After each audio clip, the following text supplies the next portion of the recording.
Assalamualaikum warahmatullahi wabarakatuh. Selamat siang dan salam sejahtera untuk kita semua. Salam Om Swastiastu, salam kebajikan. Yang saya banggakan rekan-rekan media melanjutkan apa yang sudah disampaikan oleh Pak Menko PMK. Jadi sampai dengan 16 Juni kemarin, data BLT dana desa yang sudah salur itu ada 65.736 atau setara dengan 90% dari total desa yang sudah menerima dana desa. Jadi ada desa yang memang sampai hari ini belum menerima dana desa. Nanti akan saya sampaikan beberapa faktor kenapa sampai sekarang masih ada desa yang belum menerima dana desa. Kemudian yang terkait dengan kabupaten yang sudah 100%, ada 291 kabupaten kota, kemudian 81 ada pada posisi 75 sampai 99%, kemudian ada 24 kabupaten ada pada posisi 50 sampai 74% desa yang sudah menyalurkan BLT, kemudian yang 1% sampai 49% ada 27 kabupaten, dan yang masih 0% ini ada 11 kabupaten rata-rata di Papua. Nah 11 kabupaten kota ini kemungkinannya ada dua.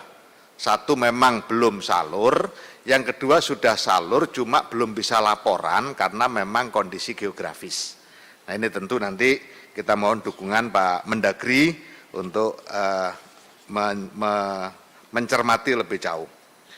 Kemudian dari 6.881.778 keluarga penerima manfaat yang mendapatkan BLT dana desa, itu ada 272.491 KPM yang anggotanya menderita penyakit kronis dan menahun.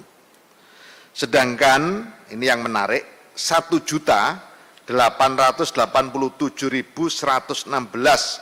keluarga penerima manfaat adalah perempuan kepala keluarga. Jadi lumayan besar ini pekannya atau perempuan kepala keluarganya yang menerima BLT dana desa dengan total 4.129.066.800.000 rupiah. Rekan-rekan media yang saya banggakan, selanjutnya saya ingin sedikit menjelaskan terkait dengan kenapa desa sampai hari ini masih ada yang belum menerima dana desa. Yang pertama, memang desa itu belum posting APBDes. Jadi Kementerian Keuangan tidak memiliki dasar yang kuat untuk menyalurkan karena desanya sendiri belum posting APBDes. Kemudian yang kedua, faktor kedua, kepala desa masih pejabat sementara. Ini juga terkait dengan pemerintah daerah yang mungkin lambat dalam penanganan.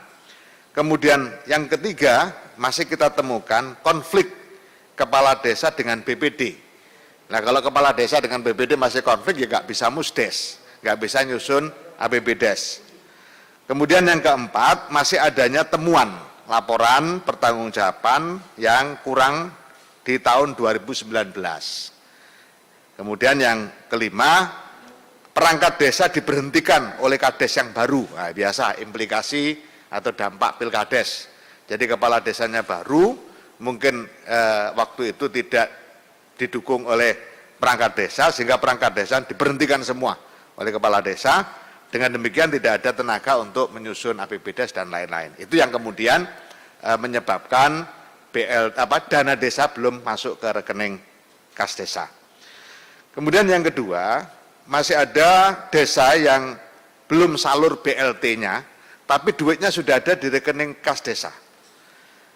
Nah, penghambatnya apa? Pertama, dana desa yang tahap 1 sudah habis. Jadi kan ada yang salur dana desa masuk RKDes itu bulan Januari akhir sudah mulai masuk. Sementara kebijakan BLT dana desa itu April. Jadi Januari, Februari, Maret bisa saja pencairan termin pertamanya sudah terpakai untuk padat karya tunai desa, untuk kegiatan-kegiatan sebelum ada COVID-19. Sehingga masih nunggu penyaluran dana desa tahap berikutnya. Yang kedua, kesulitan geografis. Nah, kesulitan geografis ini sama dengan disampaikan oleh Pak Mensos tadi. Untuk kalau normal itu kan tiap bulan. Sedangkan untuk yang sulit geografisnya bisa saja nanti 3 bulan sekali ya, diserahkan ke desa atau ke penerima, keluarga penerima manfaat, sehingga tidak membutuhkan tahapan yang berkepanjangan karena memang akan ada kesulitan di dalam konteks geografisnya. Kemudian yang keempat, ada desa yang belum menyalurkan BLT karena nunggu izin kepala daerah. Kasus ini terbanyak di Banten. Jadi desa sudah siap, dana siap, tapi kepala daerahnya belum mengizinkan karena mau dibarengkan dengan bansos yang dikeluarkan oleh pemerintah daerah. Maunya bareng, tapi nggak segera cair, sehingga ada beberapa desa yang cukup lumayan lah di Banten ini, dan kita sudah turun ke sana, bukan hanya eselon 1 yang saya perintah turun, saya sendiri turun ke 2 kabupaten, permasalahannya sama, jadi nunggu persetujuan kepala daerah. Padahal kita sudah sampaikan, ketika sudah musdesus, data valid, silakan disalurkan, nanti daerah yang menyesuaikan. Jangan dipaksa semua harus nunggu bareng-bareng. Tetapi apapun, ketika kepala daerahnya belum memberikan izin, nampaknya kepala desa juga tidak berani berbuat apa-apa. Kemudian yang kelima, kenapa masih terhambat? Munculnya data baru dari jaring pengaman sosial lain. Nah, misalnya tadi, dari daerah, ada jaring pengaman sosial juga, nah datanya baru selesai, ternyata tumpuk dengan data yang sudah dibuat oleh tim relawan desa berdasarkan pendataan baru. Nah, akhirnya harus bongkar lagi. Kemudian juga salah satu penyebab adalah pembuatan buku rekening bank yang sangat lambat. Jadi ada beberapa daerah yang pakai cashless, kemudian bekerja sama dengan Himbara, ternyata penerbitan buku tabungan itu sehari dibatasi 50 buku tabungan. Ini sudah berkali-kali kita sampaikan kepada para elit banknya agar dilakukan percepatan. Ini terjadi misalnya di Jawa Tengah, ada di Kabupaten Jepara. Kemudian di Provinsi Lampung, itu ada beberapa daerah kabupaten yang sampai hari ini masih cukup lambat karena pakai cashless, ternyata banknya tidak seperti yang diharapkan. Kemudian ada juga pencairan dana di bank dibatasi karena memang mungkin ini bank daerah, kalau ini duit cashnya terbatas. Ada juga kasus Kades dan perangkat desa kena positif COVID-19, sehingga prosesnya agak terhambat gara-gara mulai Kadesnya sampai perangkat desanya kena COVID-19. Kemudian ada juga terhambat gara-gara tarik-menarik antara keinginan warga dengan keputusan pemerintah desa. Warga ingin dibagi rata, tapi pemerintah desa jelas nggak berani. Artinya dibagi rata ya 200-an atau 300-an yang penting rata. Sementara aturannya harus 600.000. Nah, ini yang juga satu faktor kenapa masih ada yang belum salur. Kemudian juga karena faktor banjir. Di Aceh misalnya beberapa agak terhambat karena sempat banjir. Kemudian yang juga perlu saya laporkan, ada desa yang memang tidak salur BLTDD-nya. Misalnya di Kabupaten Malang ada satu desa yang tidak menggunakan dana desa untuk BLT karena memang sudah disepakati di desa itu, meskipun ada yang berhak menerima tetapi dicukupi oleh warga desa yang kaya. Nah, karena memang sudah kesepakatan musdesus dan seluruh warga desa itu kompak sepakat dengan keputusan itu, ya sudah, karena itu memang menjadi keputusan